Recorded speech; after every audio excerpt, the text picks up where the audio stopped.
అదే RTV app వార్తల్ని క్షణాల్లో చదివే అవకాశం ఉంటుంది. ఒక న్యూస్ పేపర్, ఒక టెలివిజన్ ఛానల్ మీ చేతుల్లో ఎప్పుడూ ఉంటాయి.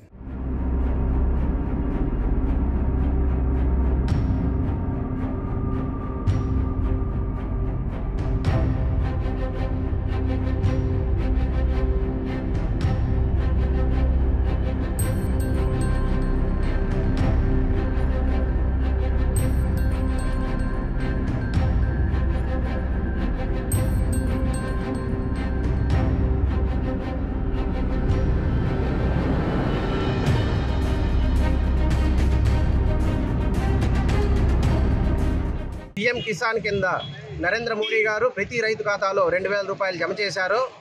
దాన్ని ఆంధ్రప్రదేశ్లో మాత్రం వైఎస్ఆర్ రైతు భరోసా అని చెప్పి ప్రజలను మభ్యపెట్టే విధంగా, తప్పుదోవ పట్టించే విధంగా కేంద్రానికి వెళ్లాల్సినటువంటి క్రెడిట్ని రాష్ట్రం వాళ్ళు ఖాతాలో వేసుకోవడానికి రాత్రి వైఎస్ జగన్మోహన్ రెడ్డి గారు ఏదైతే బటన్ నొక్కి పీఎం కిసాన్ను రిలీజ్ చేశామని చేసిన ప్రయత్నం ఉందో అది సిగ్గుమాలిన చర్య.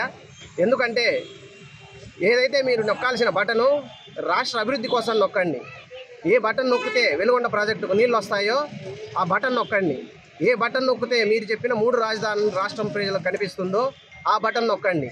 ఏ బటన్ నొక్కితే రాష్ట్ర రోడ్లు బాగుపడతాయో ఆ బటన్ నొక్కండి. అంతేగాని ప్రధానమంత్రి నరేంద్ర మోడీ గారు ఇచ్చినటువంటి డబ్బులను కూడా మీ యొక్క సొంత డబ్బా కొట్టుకోవడానికి, మీ ప్రచార ఆర్భాటం కోసం మేము ఇస్తున్నాము అని ప్రజలకు ముందు ఒక నాటకం ఏదైతే ప్రదర్శిస్తున్నారో ఇది ముమ్మాటికి సిగ్గుమాలిన చర్యనే పరిగణిస్తున్నాము. మీకు వైసీపీ నాయకులకు కానీ ఏ ప్రజానికానికైనా ఒకటే సవాల్ చేస్తున్నాం. బీజేవైఎం ఆంధ్రప్రదేశ్ నుంచి సవాల్ని ఎవరు స్వీకరించినా మాకు సమ్మతమే. రేపు 6వ తేదీ జగన్మోహన్ రెడ్డి గారు ఏదైతే వెలుగొండ ప్రాజెక్టును ప్రారంభిస్తున్నాను అని చెప్పి మరో నాటకానికి తెరచేసి వెలుగొండ ప్రాజెక్టు దగ్గరికి వస్తున్నారో ఆ రోజైనా సరే వైఎస్ జగన్మోహన్ రెడ్డి గారు మా యొక్క సవాల్ను స్వీకరించవచ్చు.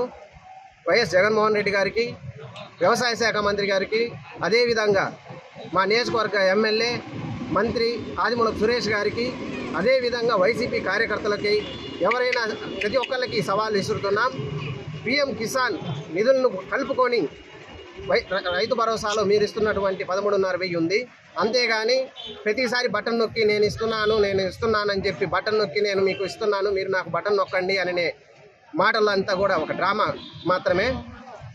కేంద్రం చేస్తున్నటువంటి ప్రతి కార్యక్రమాన్ని కేంద్రం చేస్తుంది అని ఒప్పుకోలేని తనం ఏదైతే ఉందో అది మీ యొక్క ఇంగిత జ్ఞానానికి వదిలేస్తున్నాం. కేంద్రం ఇచ్చింది కేంద్రం ఇస్తున్నట్లుగా, రాష్ట్ర ప్రభుత్వం ఇస్తున్నట్లుగా మీరు ప్రొజెక్ట్ చేయకపోవడంలోనే మీ యొక్క దొల్లతనం బయటపడుతుంది. మీరు ధైర్యంగా చెప్పుకోండి, మేము ఇది చేస్తున్నాం ప్రజలకు, రాష్ట్ర ప్రజలకు మేము చేస్తున్న అభివృద్ధి ఇది, రాష్ట్ర ప్రజలకు చేస్తున్న మేము సంక్షేమం ఇది అని మీ సొంతంగా రాష్ట్ర ప్రభుత్వం నుంచి ఇచ్చిన నిధులను మాత్రమే మీరు చెప్పుకోండి. అలా కాదని కేంద్రం ఇస్తున్న నిధులను కూడా తప్పుదోవ పట్టించే విధంగా ప్రజల్ని పిచ్చోళ్ళని చేసి మేమేం చెప్పినా నమ్ముతాము అనే ధోరణిలో అయితే ఉందో అది ముమ్మాటికి సిగ్గుమాలిన చర్యే. మళ్ళీ చెప్తున్నాం, బీజేవైఎం నుంచి ఇది మా సవాల్. ఎవరైతే రైతు భరోసాలో మొత్తం 13,500 రాష్ట్ర ప్రభుత్వానిదే, కేంద్రం ఇస్తున్నటువంటి 6,000 దీంట్లో లేదు అని చెప్పే ధైర్యం కానీ సాహసం కానీ ఎవరైనా చేసినట్లయితే వాళ్ళకి ₹1,00,000 బహుమతి ఆంధ్రప్రదేశ్ బీజేవైఎం నుంచి మేము ఇవ్వడానికి సిద్ధంగా ఉన్నాం. మరిన్ని వీడియోస్ కోసం ఛానల్ ని సబ్స్క్రైబ్ చేయండి, లేటెస్ట్ అప్డేట్స్ కోసం వాట్సాప్ ఛానల్ ని ఫాలో చేయండి అండ్ లింక్ డిస్క్రిప్షన్ లో ఉంది.